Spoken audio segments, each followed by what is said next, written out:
Dans cet épisode, le mécanicien de Jeff disparaît. Ça ne va pas s'il n'est pas là. C'est quoi ton excuse aujourd'hui? C'est toujours la même histoire. Une nouvelle recrue pousse Rudy à bout. Tu m'écoutes pas, tu conduis trop vite. Le fils d'Eldon essuie des critiques. La semaine dernière, il a cassé un bras de la machine. Et cette semaine, il est rentré avec 2 pneus crevés. Et la Golden Road prend sa revanche. Je suis bloqué au milieu de la route. Le camion a dérapé, puis il a calé. Je suis coincé dans un trou. Chaque jour, les hommes de la famille Pelletier affrontent les forêts du Maine pour gagner leur vie. On s'ennuie jamais.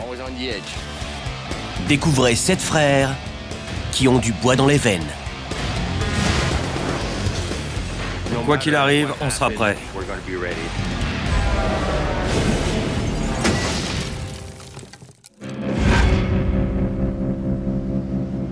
Les routes sont en piteux état.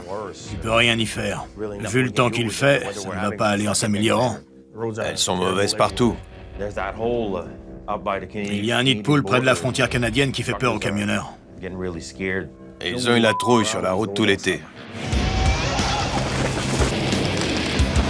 Comme le début de la saison a été désastreux, les Pelletier doivent mettre les bouchées doubles. Mais l'automne arrive en amenant la pluie avec lui. Toute la poussière disparaît et laisse la place à la boue. Les enfants adorent jouer dans la boue, mais pas les adultes.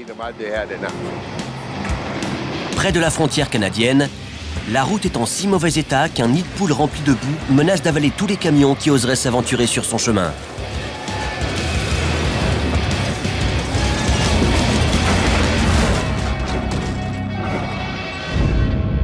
Baker Road, un chemin de terre au nord du Maine, est la seule route permettant aux camions de relier une grande usine canadienne. Un nid de poule au kilomètre 13 pose de gros problèmes aux camions. Je suis étonné qu'on puisse encore allumer la lumière. Les machines qui sont tombées en panne vont nous coûter très cher et ça va nous affecter pour les mois à venir. Ça fait trop longtemps que j'entends parler de cette route, ça me donne la migraine. Et il faut qu'on contacte quelqu'un pour résoudre ce problème. Si on continue comme ça, les camions vont finir par faire des tonneaux. Ils vont finir en morceaux. Oui, ils tomberont en panne. Le problème, c'est que si on n'atteint pas les quotas demandés par l'usine, on ne sera pas payé. Si les chauffeurs ont du mal à livrer le bois, les bûcherons, eux, travaillent d'arrache-pied dans la forêt. Scott Dion, l'abatteur, fait tomber les arbres pendant que Stevie White les ramasse grâce au porteur. Les deux hommes travaillent ensemble depuis 15 ans en première ligne des opérations de l'entreprise. On se connaît bien et on est amis depuis longtemps. J'aime beaucoup travailler avec Scott. Scott, ça marche avec le bois dur?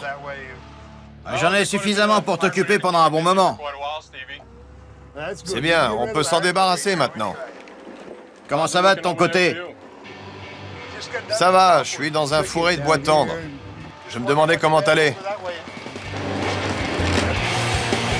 Leur objectif est de couper 15 000 arbres d'ici la fin de la semaine. En une semaine, Scott peut abattre l'équivalent de 5 terrains de football et la machine de Stevie peut ramasser près de 1000 tonnes de bois.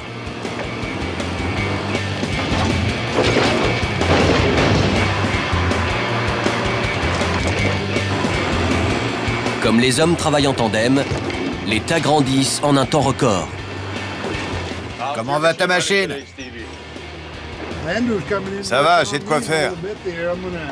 Il faut que je resserre un peu mes chenilles, car j'arrive sur une zone assez accidentée. Le porteur de Stevie a besoin d'une forte traction pour avancer sur des pentes très raides et des chemins boueux. Mais le terrain glissant fait patiner ses pneus dans les chenilles.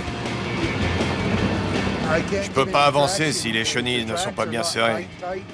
Les pneus ont tendance à patiner. Si Stevie se retrouve coincé maintenant, il devra attendre des heures avant l'arrivée de l'aide. Si j'arrive pas à monter la côte vers la forêt, il faudra que je décharge le porteur. Ce serait un gros problème.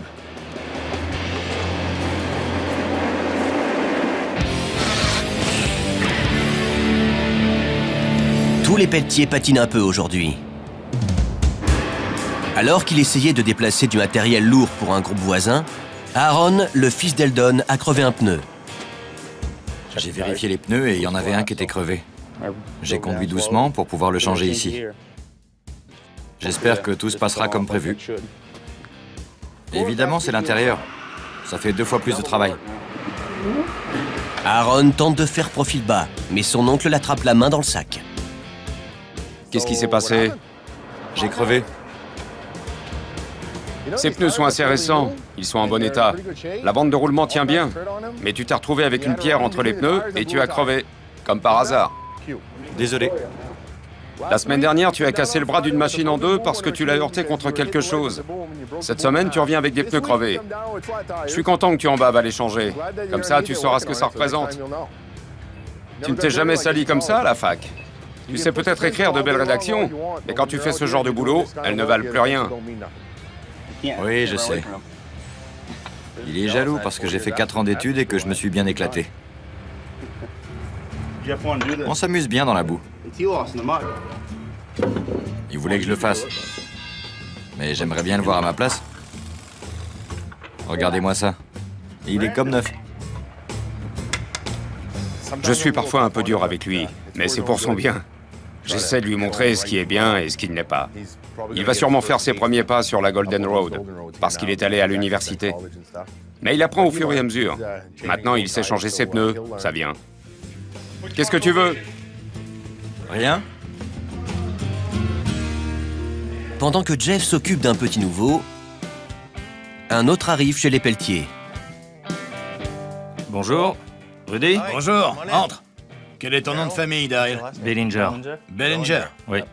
Tu es de la région? Non, je viens d'Herman. Tu cherches du travail? Ouais. Ça fait 2 ans que je ne conduis plus de camion et j'aimerais bien m'y remettre. Tu as déjà été sur la Golden Road? Je t'y ai jamais vu. Non, je n'y ai jamais été. J'ai été prévenu, on m'a dit que c'était unique. Oui, c'est vrai. Si tu te sens à la hauteur, on peut faire un essai et voir comment ça se passe. Ce serait super. D'accord. Merci. Demain, je vais passer ma première journée sur la Golden Road. J'ai vraiment hâte. Lester Doobie essaie désespérément d'amener 100 tonnes de bois à l'usine.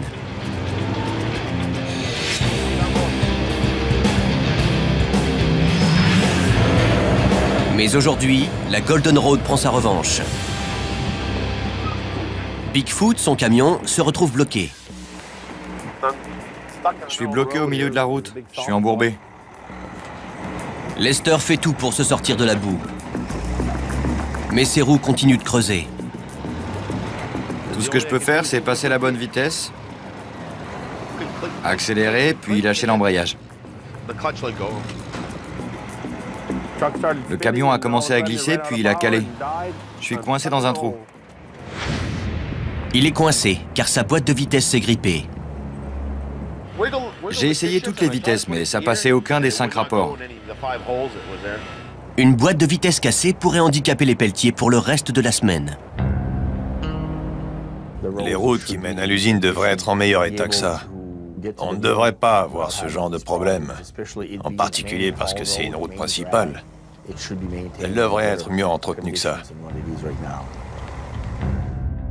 Eldon s'en remet au forestier Dave Wilson et exige qu'il fasse réparer la route. Dave, t'as une minute? Je crois que c'est aux alentours du kilomètre 13 sur la route Baker Lake. C'est ça. C'est la route principale pour rejoindre la frontière. On a des problèmes depuis qu'on a commencé à travailler cet été. On est obligé de décrocher la remorque pour passer. Même avec une seule remorque, les camions se retrouvent bloqués. Tout à fait. Et pourquoi est-ce qu'elle n'est pas réparée? D'après moi, il suffit juste d'y aller avec une pelleteuse, creuser et remettre de la caillasse. Ok. Merci, Dave. D'accord. Bon courage. Au revoir.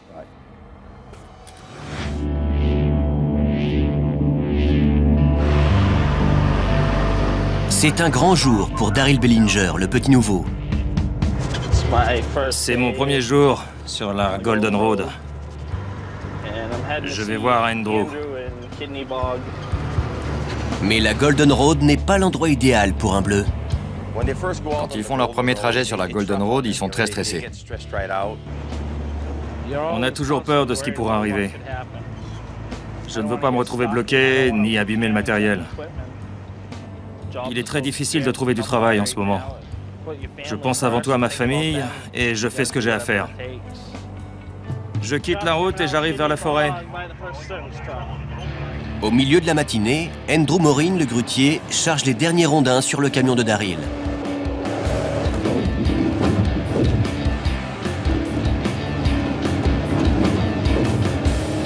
L'eau et la boue compliquent le travail des ouvriers.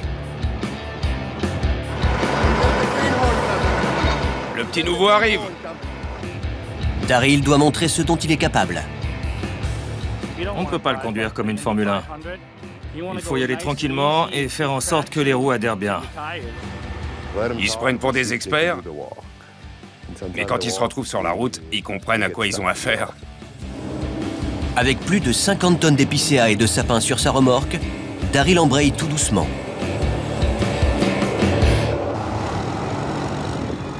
Plus on joue avec l'embrayage, plus on adhère à la route, ce qui nous aide à aller là où on veut. Il va pas passer la nuit ici. Il doit sentir son camion. Quand on voit que les roues tournent, mais qu'on ne veut pas trop avancer, on peut limiter l'arrivée de carburant. Et quand on avance bien, on peut augmenter l'apport en carburant. Le conducteur sent comment réagit son camion. Il n'a pas besoin de regarder dans le rétroviseur, il le sent sur son siège. Alors que les 4 trains de pneus cherchent à adhérer au sol, le camion s'enfonce de plus en plus dans la boue.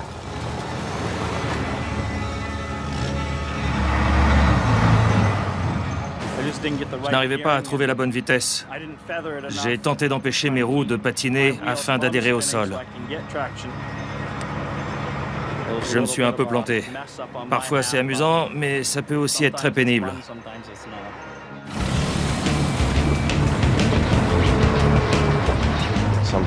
Andrew doit parfois leur donner un coup de main, en les remorquant ou en les poussant. Les chenilles du bulldozer avancent tranquillement sur la boue et permettent à Daryl de prendre un bon départ. Alors, il s'en est bien sorti? Il n'est pas tombé en panne. Donc ça a été.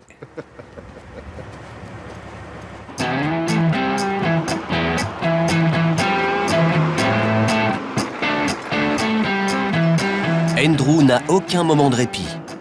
Il doit aider Stevie à resserrer les chenilles en acier de son porteur.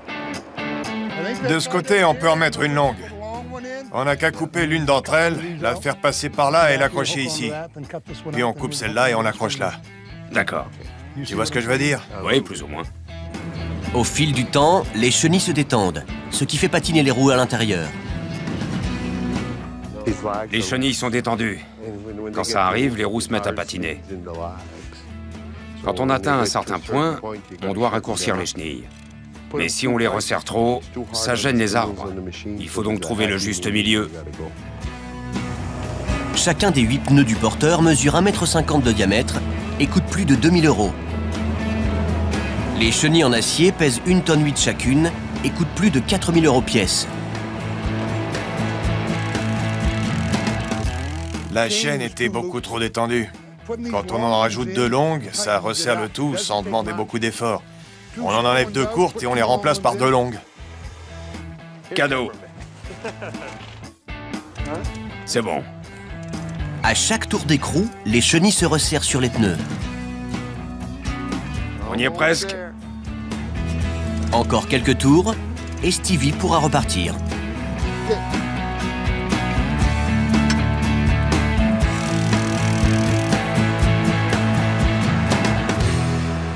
Merci, je vais chercher un autre chargement et je reviendrai pour le dîner. Ok.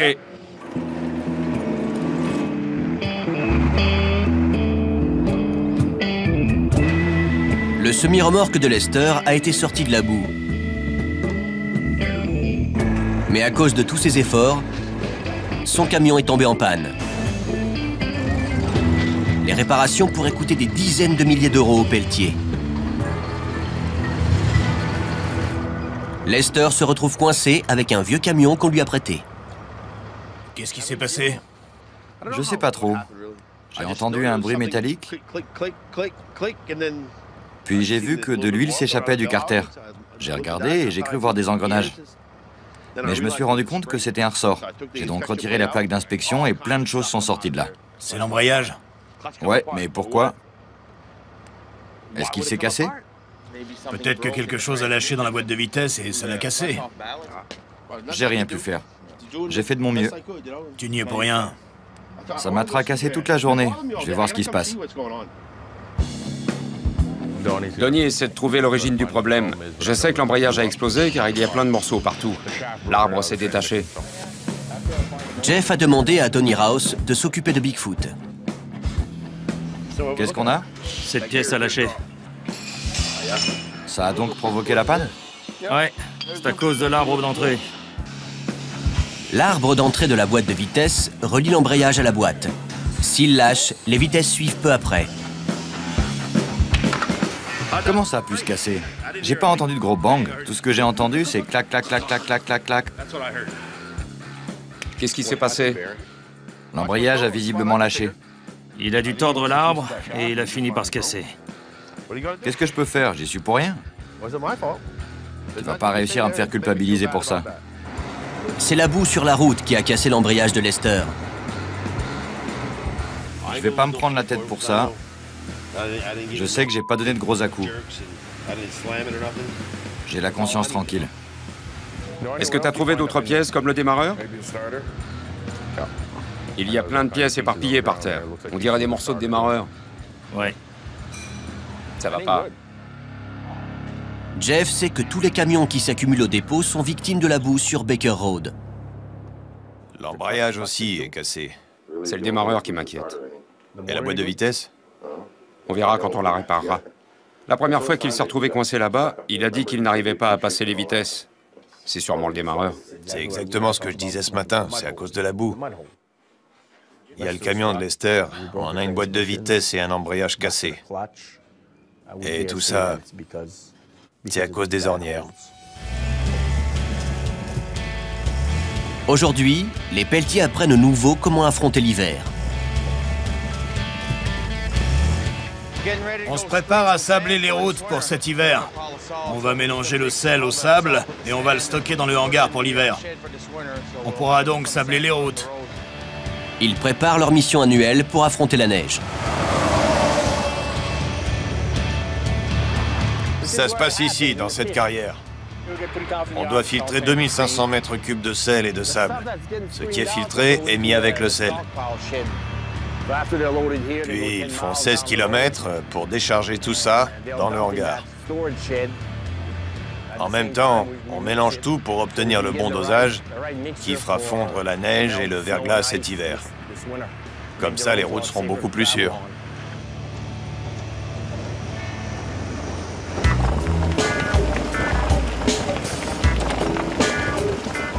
On a 4 ou 5 nouveaux sur ce projet. Et il faut bien qu'ils commencent quelque part. Il nous faut de la chair fraîche à former. On ne peut pas tout faire tout seul. Allez, allez!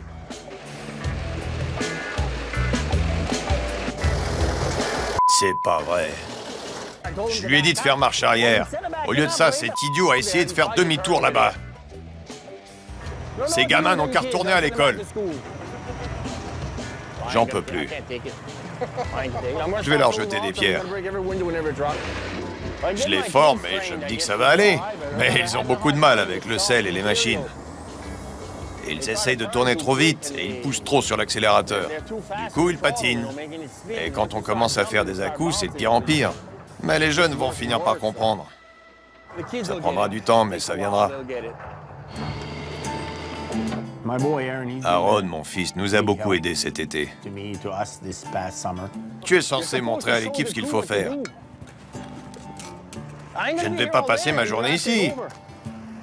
Tu dois prendre le relais. Tu crois que tu peux y arriver? Il a encore des choses à apprendre. Mais il prend le pli assez vite. Il aime ce qu'il fait et il fait du bon travail. Je suis content qu'il soit là. On emmène un chargement à Tilos. Il y en a 5 en tout. 4. 4 chargements. 3 ici et 1 à Tilos. Non, 4 ici. Donc 5 chargements de sel en tout. 4 ici. 5. On va emmener un chargement d'ici à Tylos. Ah, d'accord. D'accord? Le téléphone sonne. Quelle quantité de sel est-ce qu'on met? C'est Reed. Il veut savoir quelle quantité de sel mettre dans le mélange. À lui de voir. Il n'a pas à s'en faire. Et il trouvera bien. Aujourd'hui, on a 7 camions. Tout se passe bien. On a environ 130 tonnes de sel. On va sûrement filtrer 20 000 mètres cubes de sel cet hiver. Je sais combien de temps dure un chargement. On dirait qu'ils ont tout sous contrôle. Je vais donc retourner au dépôt. J'ai du travail à faire au bureau. Et ils ont mis quasiment 2 fois moins de temps que prévu. C'est très bien. Nos petits nouveaux ont fait du bon boulot. Personne ne connaît mieux les forêts reculées du Maine que Scott Dyon. Il profite d'une accalmie pour se remettre au travail. Chaque lundi matin, je me fixe des objectifs pour la semaine. Je sais combien d'arbres je peux abattre en une semaine. Dans cette zone, il y a près de 90% de bois dur. Je me fixe des objectifs différents en fonction de là où je me trouve. Quand il n'y a que des épicéas ou des sapins, je peux abattre plus de 1000 arbres par jour.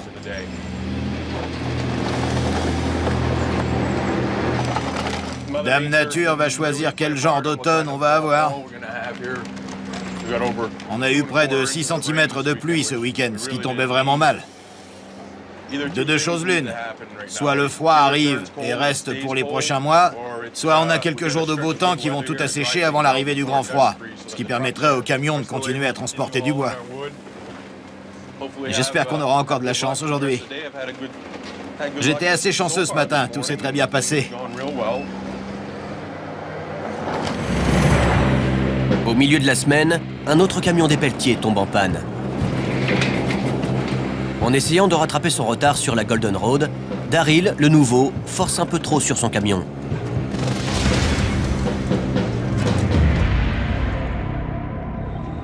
Jason, réponds. Oui. Jason, c'est Daryl. J'ai un balancier à lame qui s'est cassé. Est-ce que tu en as un en stock? Je crois pas qu'on puisse venir te dépanner. Vas-y, mollo. Bien reçu.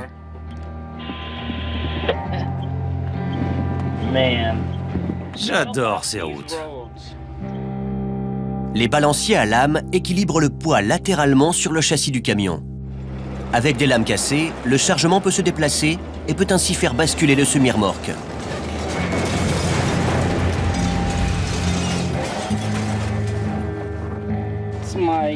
Mon balancier à lame principal vient de lâcher.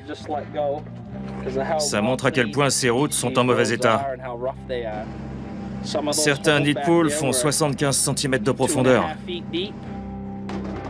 Le chargement doit absolument arriver à l'usine.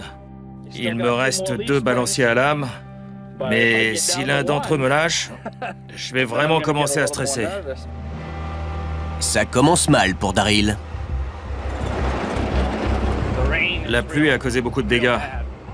Elle a ramolli la route et les trous se sont agrandis.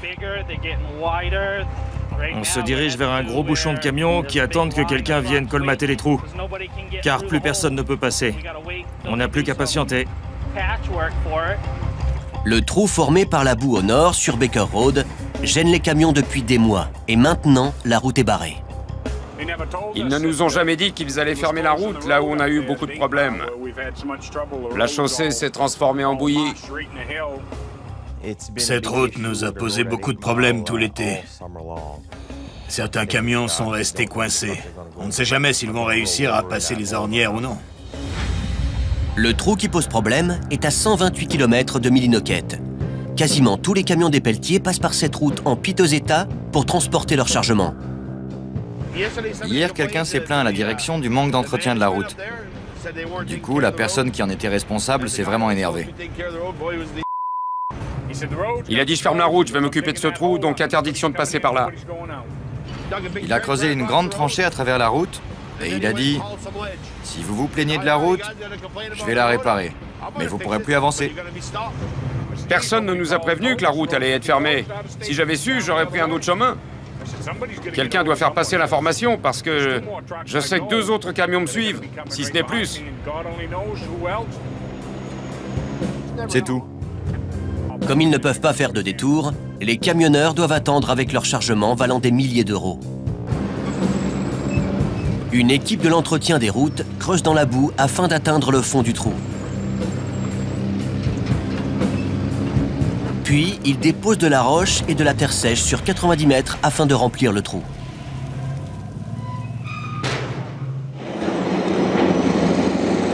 On a perdu 3h30 à attendre qu'il répare la route. Tu as dû attendre de ce côté de la route avec ton chargement? Ouais, avec 13 autres camions. Il y en avait 13 autres? Ouais, mais j'étais le deuxième. Ils se sont décidés d'un coup à la réparer? Il faut vraiment qu'ils entretiennent cette route. Ouais, c'est clair. Il était super énervé ce matin. Ah bon? Quelqu'un s'est plaint auprès de lui, donc il a dit qu'il allait la réparer. Du coup, il a creusé une tranchée d'1,20 m de profondeur pour que personne puisse passer. Ensuite, il est allé chercher de la roche. On est resté là à attendre pendant 3h30. Ah bon? Ouais.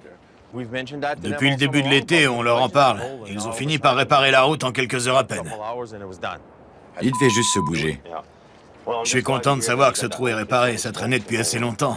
Même si la route est encore chaoteuse, vous pourrez au moins franchir le trou. Le répit est de courte durée pour les pelletiers.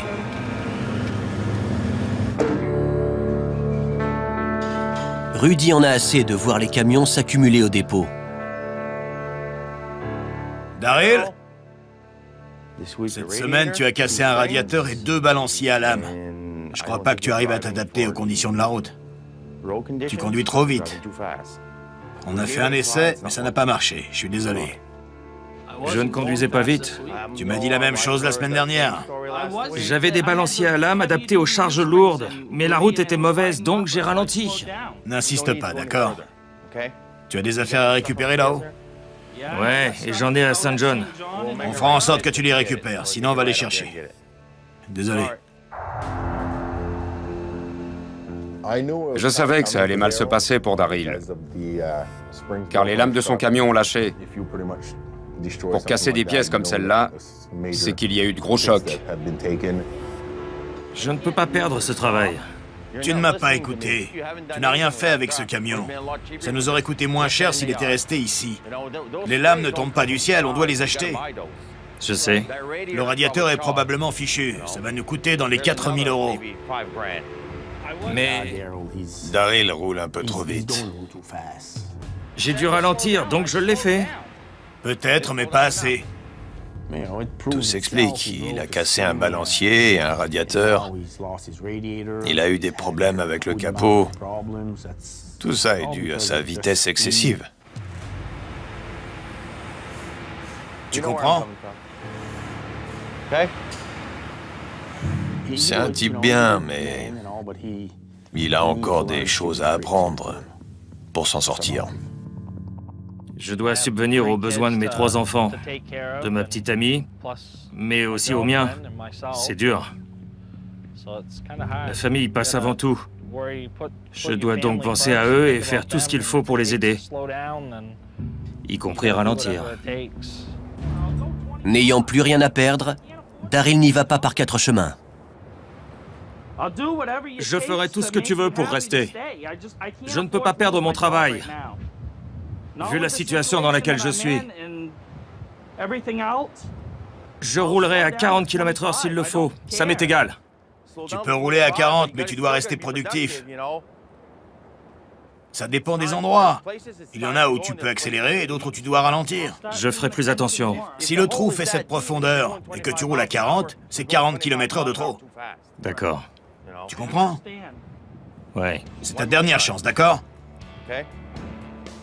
Merci beaucoup. Si ça arrive à nouveau, ne remets même pas les pieds ici. Prends tes affaires et va-t'en. Si j'entends encore des échos négatifs, tu n'auras plus d'autre chance. Essaie à nouveau.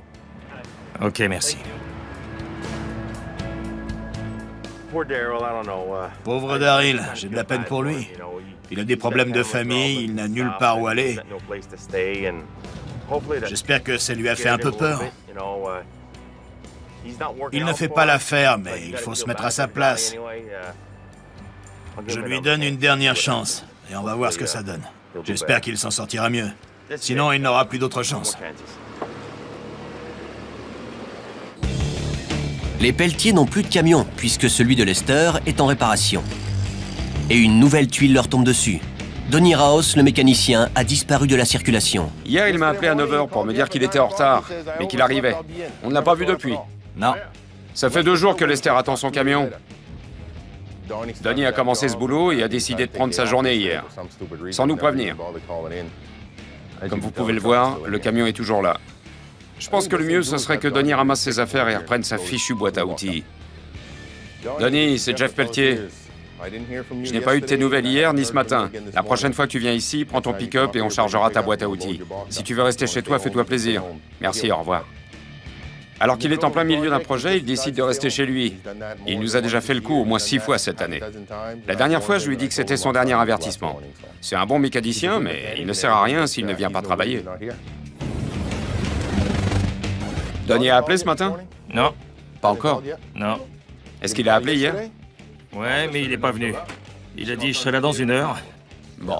C'est 1 heure très longue. Bon. Il a eu assez d'avertissements. Ouais.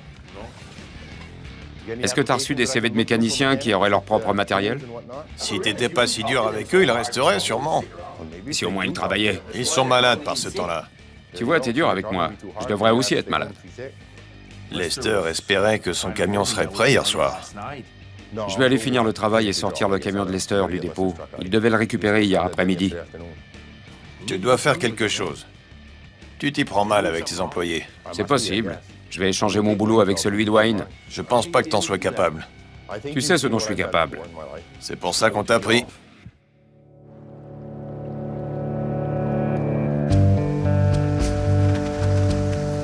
Après avoir été arrêté pendant des mois, Randy Borgwin, un vieil ami des pelletiers et leur fidèle chauffeur, peut enfin se déplacer. J'en avais marre de rester chez moi. Ça a été une très longue pause.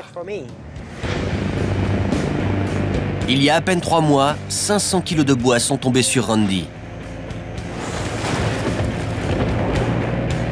Cet accident aurait pu paralyser Randy de façon irréversible. À cause de la blessure infligée à votre colonne vertébrale, la faiblesse dans votre bras pourrait être irréversible. J'ai commencé à 19 ans. Aujourd'hui, j'en ai 65 et je continue. C'est une vraie passion pour moi. J'ai fait ça toute ma vie. Je ne vais pas me mettre derrière un bureau et travailler sur un ordinateur. Ça ne pourrait pas marcher. Randy est impatient de reprendre le travail. La nouvelle est bien accueillie par les pelletiers. Je peux t'embrasser? Non, merci. Tu auras perdu la main quand tu vas y retourner. Comment va ton bras? On fait aller. T'as plus de force? Tu as mal? J'ai mal aux épaules. On échange? Tu arriveras à passer les vitesses? T'inquiète pas pour ça. Tu crois? À mon avis, si tu fais 80 km, tu commenceras à le sentir. J'ai hâte d'essayer. Tu te sens mieux? Coup c'est coup ça. Ça vaut le coup d'essayer. Ouais, de travailler et de passer des vitesses.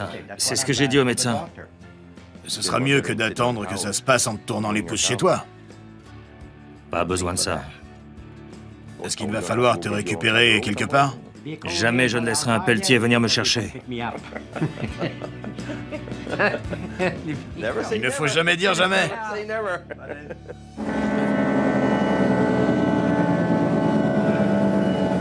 La Golden Road continue de s'acharner sur les camionneurs.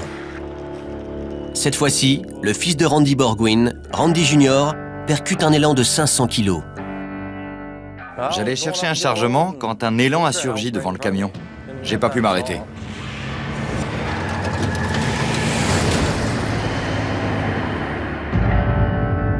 La population grandissante d'élan dans le Maine fait des ravages sur la route.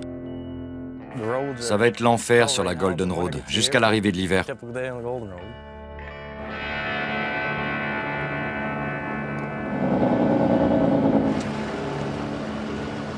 Randy Senior vient constater les dégâts.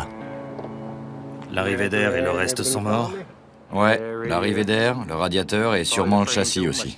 Mon volant est complètement tordu. Avant, il était comme ça. Maintenant, il est carrément comme ça. On est mal barré.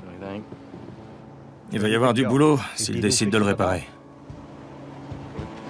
C'est une mauvaise année pour les Borgwyn. Les mauvaises nouvelles pleuvent. J'ai eu 3 accidents en moins d'1 an. Et il y a 3 mois, des rondins me sont tombés dessus et ont failli me tuer. Je commençais tout juste à sortir la tête de l'eau et cet imbécile des lampes tombe dessus. Je pouvais pas le prévoir. Ah, la barbe. Tu t'en sortiras. Mais la vie est dure. J'en sais quelque chose.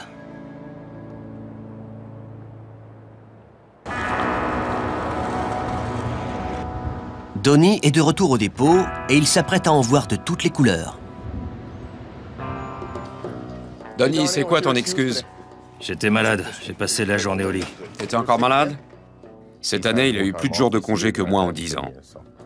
Tu te sens assez bien pour réparer ce camion? Je vais le finir aujourd'hui. D'accord. Sors-le d'ici et après on discutera. On a eu des factures à payer, mais le camion reste au dépôt. Ça n'arrange vraiment personne. Les pelletiers perdent de l'argent chaque jour où le camion de Lester est immobilisé au dépôt. S'il était venu travailler hier, le camion ne serait plus ici. Mais il n'est pas venu de la journée et on n'a pas réussi à le joindre par téléphone. Il a tendance à nous faire ce coup-là de temps en temps. Quand tu as appelé hier matin, tu as dit à Reggie que tu allais être en retard. Tu aurais pu dire que tu allais pas venir. J'aurais trouvé quelqu'un d'autre. Je vais le faire aujourd'hui. Lester est venu hier après-midi et il a attendu son camion. Est-ce que tu as encore des factures à payer? Ouais, j'en ai encore. Il est censé être là. Il devrait au moins nous appeler s'il est malade ou s'il lui est arrivé quelque chose. C'est toujours la même histoire. Jeff a un rôle essentiel au dépôt. Mais ses enfants passent avant tout. Je pars dans quelques minutes. Je file. Ma fille a une fête avec les scouts. Je dois la déguiser. C'est la semaine d'Halloween. En tant que père célibataire, Jeff est très occupé. Mon père était absent pendant la semaine. Il partait le dimanche soir et revenait le vendredi soir. Mais on ne le voyait que le samedi matin, car il rentrait très tard le vendredi. J'aime bien m'impliquer dans tout ça. Parce qu'au moins mes enfants savent que je suis là pour eux. Tu es prête à te changer? On n'a que 10-15 minutes. Tu as des contrôles aujourd'hui? Non. Non? Pas de devoir. Non. Pas de devoir? Super. Comme je passe mon temps sur la route ou à gérer des problèmes au dépôt, je ne rentre jamais avant 19 ou 20 heures. C'est donc difficile pour moi de passer du temps avec mes enfants pour les aider à faire leurs devoirs. Tu veux enlever ton manteau pour que je te mette tes ailes? Voilà, les abîme pas, hein. Attention à tes cheveux. Fais-moi un bisou, je t'aime. Moi aussi. À tout à l'heure. Comme tous les pelletiers, Jeff a fait de gros sacrifices pour faire survivre l'entreprise. Je retourne au travail. Eldon va peut-être me reprocher d'être parti pendant une demi-heure pour emmener mes filles, mais elles sont très importantes pour moi.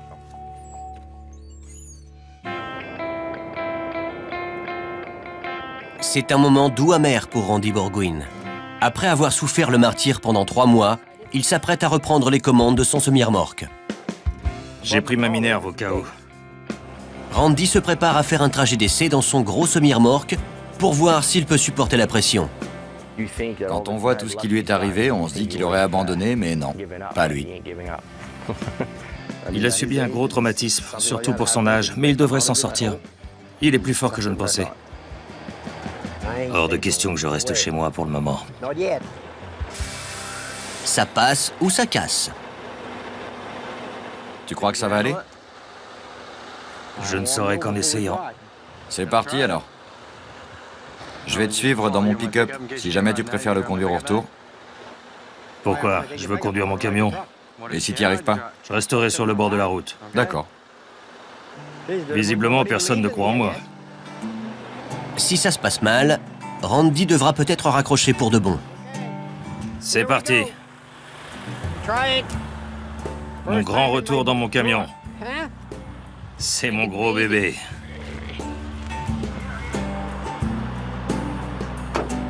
Prêt? Allons l'essayer. C'est parti. C'est la première fois en 13 semaines. Ça fait du bien. Qui a dit que je pouvais pas transporter de bois? Bien sûr que je le peux. Quand on a travaillé pendant longtemps et qu'on est bloqué chez soi, les gens nous disent de prendre notre retraite. Je ne sais pas comment je pourrais prendre la mienne. C'est ça la vie. Tout le monde en a douté. Il a fallu que je prouve que j'en étais capable. Je ne le fais pas pour étonner les gens, je le fais pour moi. Il s'en sort bien. Il revient de loin. Il est vraiment têtu. Comme on dit, on n'en fait plus des comme ça.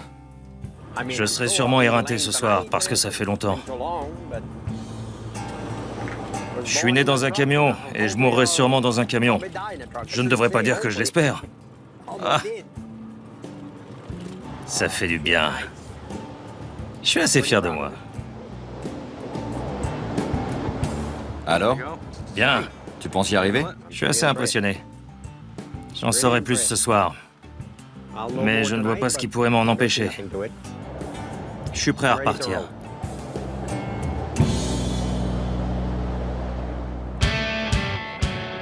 Cette semaine, la Golden Road a flanqué une grosse correction au Pelletier en abîmant les camions et en rongeant les bénéfices. Reggie, j'espère que tu as des bons chiffres pour cette semaine. Je sais que la route s'en est pris à pas mal de nos camions. La panne de Lester va nous coûter 12 à 14 000 euros. Pour lui, ça représente 5 ou 6 chargements. C'était une semaine très difficile. Qu'est-ce qu'on peut faire? Ça s'arrangera pas avant le gel. On dirait qu'on rentre tout juste dans nos frais cette semaine. On ne rentre même pas dedans cette semaine. Et il faudra mettre les bouchées doubles. Ouais, Ouais, c'est la seule solution. et on va attendre le froid. On fera de notre mieux. À plus tard. Ouais, bonne soirée. La lutte contre les routes a été acharnée cette semaine. Les petits nouveaux Aaron et Daryl ont appris de bonnes leçons. Et le vétéran Lester a encore été victime de malchance. Mais Donnie a fait des merveilles. Bigfoot est de nouveau sur roue. Je me demande bien combien de temps ce camion va durer cette fois-ci. 2 jours? 24 jours?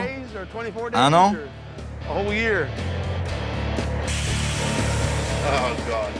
Je redoute presque de remonter là-dedans. Je suis content de le récupérer, mais j'ai l'impression d'avoir vraiment la poisse. Je me demande bien ce qui va pouvoir se passer maintenant. Souhaitez-moi bonne chance.